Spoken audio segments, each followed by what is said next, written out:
देखो अब पढ़ते हुए क्या वैद्युत चुंबक।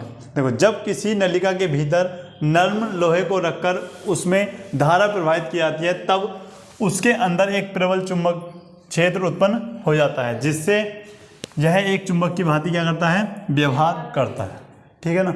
अब देखो कैसे, ये हमारा नर्म लोहे की क्या है, क्रोड है। ठीक है ना।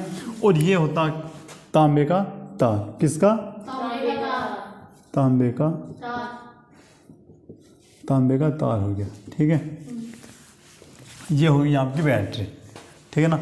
जैसी इस बैटरी से तांबे के तार द्वारा लाइट भेजी गई, ठीक है, तो ये जो नर्म लोहे की जो क्रोड है ये किसकी भांति काम करेगी भैया, एक चुंबक की। कैसे करेगी भैया, जैसे ऐसे मान लो यहाँ पर लोहे की कील पड़ी है, कील मान लो, या यहाँ पर ऐसे मान लो कि ये पिन पड़ी है, पिन कुछ भी मान लो, ये किस चीज़ की है भैया, ये लोहे की।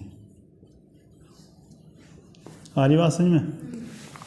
इधर उधर की क्या पड़ी है, लोहे की कील। ठीक है ना। जैसी इसमें लाइट गई तो इसने किसके भांति कार्य किया, चुंबक है। तो ये जो होंगी ये डायरेक्ट इस पर जा क्या होंगी, चिपक जाएंगी। ठीक है। और जैसी लाइट छोड़ेंगे, बंद करेंगे जैसे, तो ये आपस में यहीं पर गिर जाएंगे। आ रही बात समझ में आ गई। यहाँ से लाइट गई, ये काय का तार है, तांबे का। ठीक है। और ये किसकी क्रोड है भैया, नर्म लोहे की है। जैसी इसमें लाइट गई तो इसने किसकी तरह काम करना स्टार्ट कर दिया, चुंबक की तरह। तो जो भी इसके आसपास लोहे के कण होंगे उसे क्या कर ली, एकदम सी खींच लेगी अपनी तरफ। ठीक है ना। इसे क्या कहते हैं हम, वैद्युत चुंबक। ठीक है। दो प्रकार की होती है, स्थायी चुंबक जो कि नर्म लोहे से बनती है, दूसरी क्या है, अस्थायी जो कि क्या किससे की होती है, स्टील की। ठीक है ना। नोट करो इसको। देखो अब जो हम पढ़ते हैं वो पढ़ते हैं फ्लेमिंग के बाएं हाथ का नियम। इसमें क्या है, देखो यदि हम अपने बाएं हाथ के अंगूठे तथा उसके पास की दोनों उंगलियों को इस प्रकार फैलाएं कि एक दूसरे क्या हो भैया, लंबवत हो। ठीक है ना। तब तर्जनी उंगली चुंबक के छेद की दिशा को, ठीक है, और मध्यमा उंगली उसमें बहने वाली धारा को प्रदर्शित करती है। तब अंगूठा क्या करता है, चालक पर लगने वाले बल की दिशा को बताएगा। ठीक है ना। क्या बोल लोगे, यदि हम अपने बाएं हाथ के अंगूठे तथा उसके पास की दोनों उंगलियों को इस प्रकार फैलाएं कि एक दूसरे क्या हो भैया, लंबवत हो, तब तर्जनी उंगली उस चुंबक के छेद की दिशा को प्रदर्शित करती है तथा मध्यमा उंगली उसमें बहने वाली दिशा को प्रदर्शित करती है। तब अंगूठा चालक पर लगने वाले बल को बताएगा।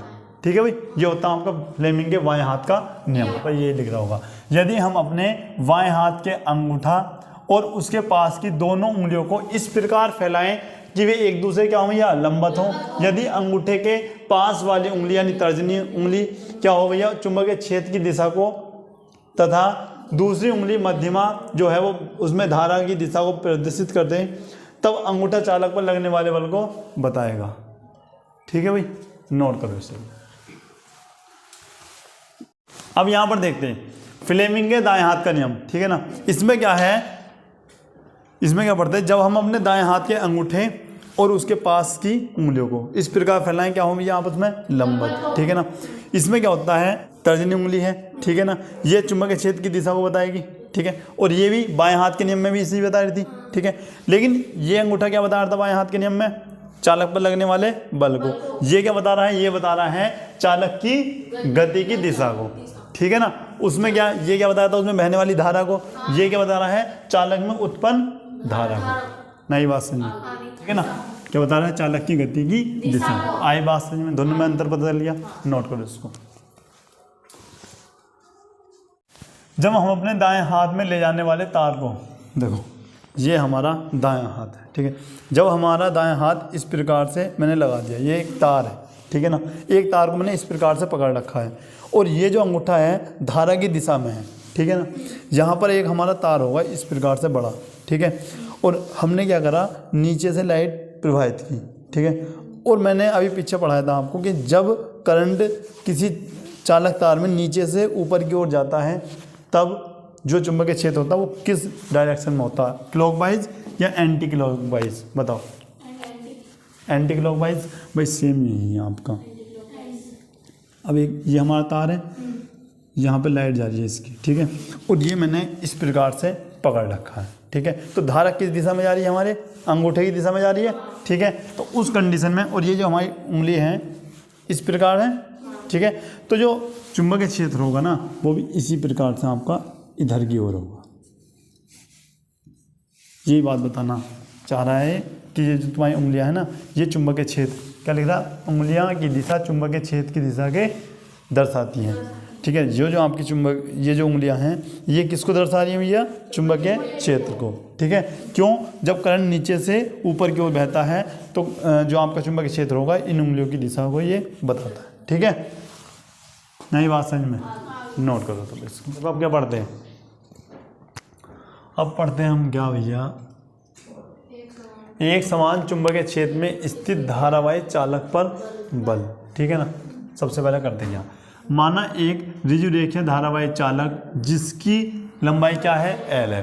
भाई एक धारावाही चालक है, ठीक है ना, जिसकी लंबाई क्या है, एल है, ठीक है ना। अच्छा, इसमें कैसी धारा प्रवाहित हो रही है, आई, ठीक है ना। आई प्रबलता की वैद्युत धारा बह रही है, ठीक है। यह धारावाही चालक चुंबकीय क्षेत्र बी में इस प्रकार रखा हुआ है कि विद्युत धारा की दिशा चुंबकीय क्षेत्र की दिशा से कितने के एंगल पर है, थीटा एंगल बना रही है। आ रही बात समझ। तब चालक पर कार्य करने वाला बल क्या लिखोगे, तब चालक पर कार्य करने वाला बल निम्न कारकों पर निर्भर करता है। सबसे पहले यहाँ पर नंबर 1, चालक पर लगने वाला बल, यहाँ पर देख लो भाई, चालक पर लगने वाला बल सबसे पहले चुंबकीय क्षेत्र में चालक पर लगने वाला बल, चालक पर लगने वाला बल चुंबकीय क्षेत्र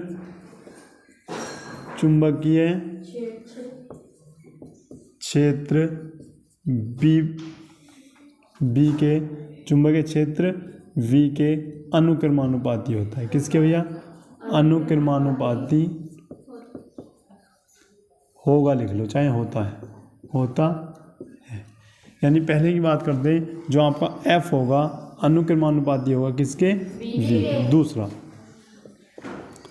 दूसरा क्या लिखते हैं, दूसरा लिखते हैं, यह कुछ भी लिख लो, या तो इसको दोबारा लिखो, चालक पर लगने वाला बल, ठीक है, या फिर लिख लो यह चालक में बहने वाली धारा, यह चालक में प्रवाहित या बहने वाली धारा,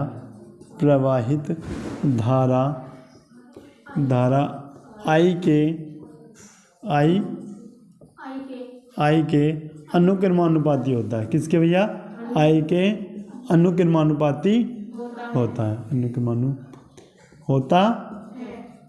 होता है, ठीक है। पहले क्या बताया भैया कि चालक पर लगने वाला बल चुंबकीय क्षेत्र B के अनुक्रमानुपाती होता है।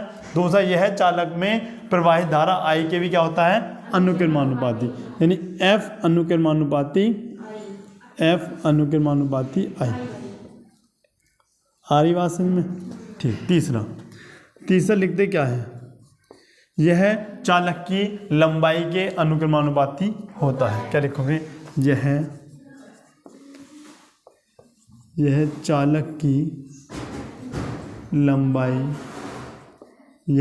की लंबाई कैपिटल L के अनुक्रमानुपाती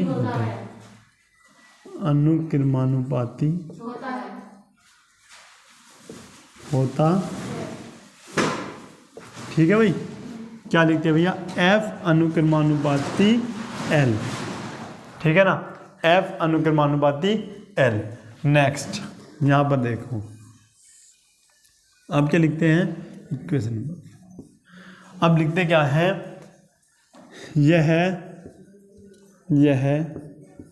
चालक तथा, क्या लिखोगे, यह चालक तथा चुंबकीय क्षेत्र के बीच में बने कोण की साइन के अनुक्रमानुपाती होता है। यह चालक तथा चुंबकीय क्षेत्र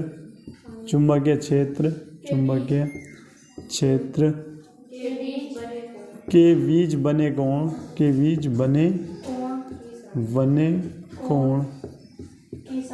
की साइन के क्या होता है, यह अनुक्रमानुपाती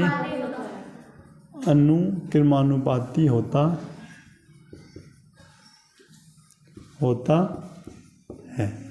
यानी क्या बोलोगे भैया, कि जो एफ होता है वो अनुक्रमानुपाती होता है किसके, साइन थीटा, साइन थीटा।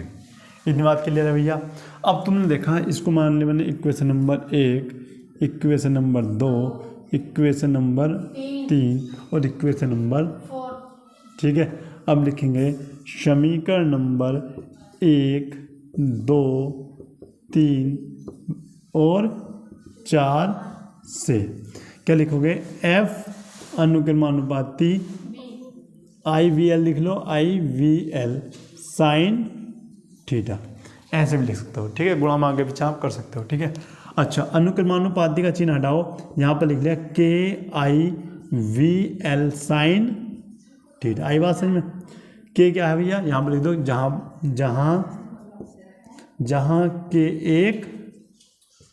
जहाँ के एक नियतांक है। क्या है भैया आपका, नियतांक है। ठीक है। अच्छा, और यहाँ पर लिख लो चूंकि, 1 मिनट रुको,